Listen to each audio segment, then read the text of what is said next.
So in one of my previous videos, I mentioned how surgeons and just all the staff expect you to know more than you do. I'm gonna elaborate on that a little bit because that can seem pretty scary. Long story short, we go to school for 1 to 2 years max to become a tech. And then you're put into surgeries that you've never done with surgeons you've never worked with. You are completely on your own after max about 6 months of training. And obviously you've only done so many cases in 6 months, but you're expected to know what you're doing after 6 months being thrown into any case that they throw you in. And a lot of times, you're not gonna have a clue. When you're going into clinicals, they expect you to know the very basics like gowning, gloving, setting up your basic back table, knowing your instruments, things like that.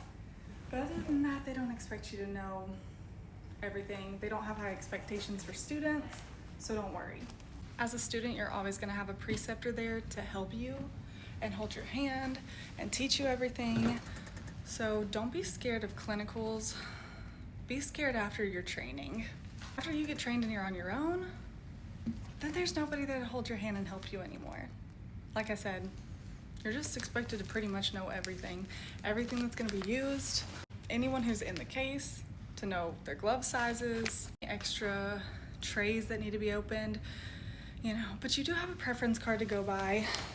So let that be your guide, know your preference card, and then you will know everything that's gonna be needed in the case. And then all the other random things are just gonna come in time.